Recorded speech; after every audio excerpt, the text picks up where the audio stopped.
क्या आपको पता है कि भारत का एक हिस्सा, जिसे हम कोल्ड डेजर्ट कहते हैं, वहां के लोग पिछले कुछ सालों में केंद्र शासित प्रदेश का दर्जा मिलने के बाद भी सड़कों पर क्यों हैं? जो लोग 40 साल से आज़ादी मांग रहे थे, वो अब वापस स्टेटहुड का दर्जा और स्पेशल प्रोटेक्शन की मांग क्यों कर रहे हैं? लद्दाख, वो जगह जहां की इकोलॉजी बहुत नाजुक है, वहां के लोग अब अपनी जमीन, संस्कृति और भविष्य को बचाने के लिए भूख हड़ताल कर रहे हैं और हाल ही में वायलेंस भी देखने को मिला है। आखिर ये लद्दाख के लोग क्या मांग रहे हैं?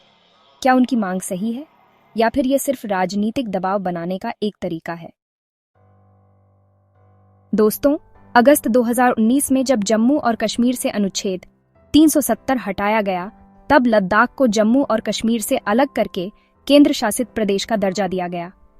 लेह में इस फैसले का स्वागत किया गया था, क्योंकि यह जम्मू कश्मीर की राजनीति से अलग होने का उनका दशकों पुराना सपना था। लेकिन समस्या यह हुई कि जो केंद्र शासित प्रदेश का मॉडल दिया गया, उसमें लोकतांत्रिक विधायी तंत्र नहीं था। मतलब, उपराज्यपाल के जरिए केंद्रीकृत शासन हो गया। सरल भाषा में, अपनी मर्जी की सरकार चलाने की ताकत स्थानीय लोगों के हाथ से निकल गई। यह वही पल था जब उनकी जीती हुई लड़ाई ही उनकी नई मुश्किल बन गई, और इसी हताशा ने एक नए विरोध को जन्म दिया, जिसका नेतृत्व आज लेह एपेक्स बॉडी और कारगिल डेमोक्रेटिक अलायंस मिलकर कर रहे हैं। लद्दाख के लोगों की यह लड़ाई अब 4 ऐसी मांगों पर टिकी है जिन पर कोई समझौता नहीं हो सकता, और इनमें सबसे महत्वपूर्ण मांग है 6th स्केड्यूल। पहली मांग है स्टेटहुड का दर्जा। स्टेटहुड का दर्जा मिलने का मतलब है कि लद्दाख को अपनी चुनी हुई सरकार मिले जो अपने कानून बना सके। दूसरी और सबसे महत्वपूर्ण मांग है 6th स्केड्यूल का विस्तार। अब समझते हैं कि 6th स्केड्यूल क्या है। ये एक स्पेशल कॉन्स्टिट्यूशनल प्रोटेक्शन है जो उत्तर पूर्व के आदिवासी क्षेत्रों जैसे कि असम, मेघालय, त्रिपुरा, मिजोरम को मिली हुई है।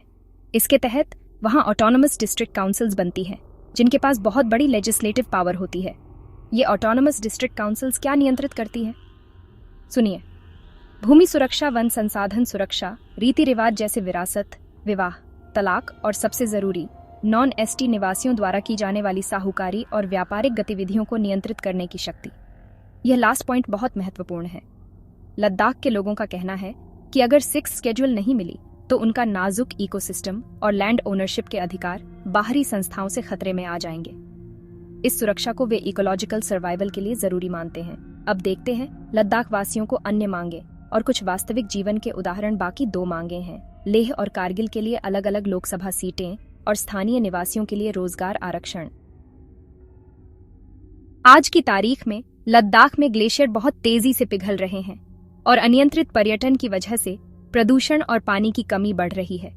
यहाँ के लोग जानते हैं कि अगर जमीन और संसाधनों पर उनका नियंत्रण नहीं होगा तो यह क्लाइमेट ड्रिवन क्राइसिस बढ़ता चला जाएगा। उनके लिए इकोलॉजिकल डिग्रेडेशन को रोकने के लिए कॉन्स्टिट्यूशनल ऑटोनॉमी जरूरी है। अब बात करते हैं असली कॉन्ट्राडिक्शन की। केंद्र सरकार ने इस विरोध को शांत करने के लिए कुछ बड़े कंसेशंस दिए हैं, जैसे स्थानीय निवासियों के लिए 85% नौकरी आरक्षण, जिसमें से 80% अनुसूचित जनजातियों STS के लिए हैं। भोटी और पुर्गी को ऑफिशियल लैंग्वेज का दर्जा दिया गया। लेकिन दोस्तों, ये कंसेशंस काम क्यों नहीं कर रही है? विश्लेषण सरल है। सरकार ने आर्थिक और सामाजिक पहचान के मुद्दों को संबोधित किया, नौकरियां देने का वादा किया और भाषा को दर्जा दे दिया, लेकिन जो मुख्य मांग थी, भूमि, संसाधन और लॉन्ग टर्म लेजिस्लेटिव अथॉरिटी पर पॉलिटिकल कंट्रोल, वो सरकार देने से मना कर दिया। कार्यकर्ताओं का कहना है कि अगर सिर्फ नौकरियां मिलेंगी और 6th स्केड्यूल नहीं मिला तो बाहर की कंपनियां आकर उनकी जमीन और संसाधनों पर कब्जा कर लेंगी और उनकी कल्चरल आइडेंटिटी और एनवायरनमेंट दोनों खतरे में पड़ जाएंगे। लद्दाख के लोग सिर्फ स्टेटहुड का दर्जा नहीं मांग रहे, बल्कि स्टेटहुड का दर्जा और 6th स्केड्यूल दोनों मांग रहे हैं। यह दिखाता है कि उनमें सरकार के प्रति विश्वास की कमी है। उन्हें लगता है कि अगर उसके पास 6th स्केड्यूल की मजबूत सुरक्षा नहीं होगी तो कोई भी भविष्य की स्थानीय सरकार भी जमीन और संसाधनों का दुरुपयोग कर सकती है। उनके लिए साधारण आर्थिक राहत से ज्यादा लेजिस्लेटिव ऑटोनॉमी महत्वपूर्ण है।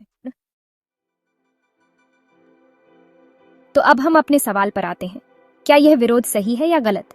इस सवाल के 2 पहलू हैं। जैसा कि आप लोगों ने देखा या सुना होगा, अपने अधिकारों के लिए प्रोटेस्ट और सवाल करने वाले लोगों को बीजेपी सरकार के द्वारा एंटी नेशनल का टैग दिया जाता है। लेकिन कॉन्स्टिट्यूशन के हिसाब से प्रोटेस्ट करना एक डेमोक्रेटिक राइट है, लेकिन हिंसा गलत है। हाल ही में जो सितंबर 2025 की हिंसक घटनाएं हुई, जिसमें सरकारी संपत्ति और वाहनों को नुकसान पहुंचाया गया, सरकारी अधिकारियों ने इस हिंसा को साजिश का नाम दिया है और सरकार ने सोनम वांगचुक पर देशद्रोह जैसा गंभीर आरोप लगाया है। प्रोटेस्टर्स की मांगें काफी हद तक सही हैं, क्योंकि यह उनके अस्तित्व का संकट है और इतिहास गवाह है, जब जब लोगों की शांतिपूर्ण आवाज नहीं सुनी जाती, तब तब लोगों को मजबूर होकर हिंसा करनी पड़ती है, ताकि सत्ता में बैठे बहरे लोग उनकी आवाज सुने। वापस विरोध की बात पर आएं तो जब सोनम वांगचुक जैसे पर्यावरण कार्यकर्ताओं ने भी आमरण अनशन किए हैं, तो यह साफ हो गया कि यह लड़ाई सिर्फ राजनीति नहीं है। उनकी मांगें कॉन्स्टिट्यूशनल और इकोलॉजिकल सर्वाइवल से जुड़ी हैं। उनका कहना है कि सरकार ने 2020 में 6th स्केड्यूल देने का वादा किया था, जिससे सरकार अब मुकर रही है और यह लद्दाख अधिकार है। तो दोस्तों, आप फैसला कीजिए। ये मांगे जैसे कि स्टेटहुड का दर्जा और 6th स्केड्यूल का मूल तर्क बहुत मजबूत है, क्योंकि यह लद्दाख के यूनिक इकोसिस्टम और कल्चर को बचाने का जरिया है। लेकिन हिंसक कार्यों के जरिए किए गए विरोध को सही नहीं ठहराया जा सकता। यह एक क्लासिक डेमोक्रेटिक टकराव है, जहां लोगों की सही मांग और सरकार के पॉलिसी डिसीजंस आमने सामने हैं।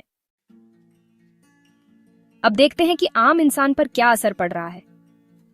युवा नौकरी आरक्षण मिलने के बावजूद भी चिंतित हैं, क्योंकि उन्हें डेमोग्राफिक चेंज और जमीन खोने का डर है।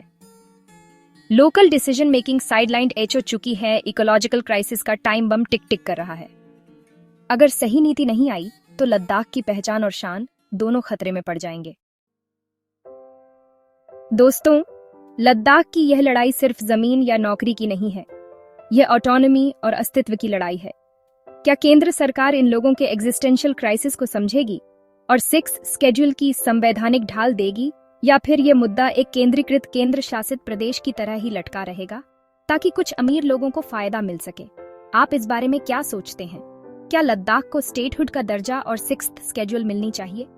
कमेंट सेक्शन में अपनी राय जरूर दीजिए और इस जानकारी को हर भारतीय नागरिक तक पहुंचाने के लिए इस वीडियो को शेयर जरूर करें। जय हिंद।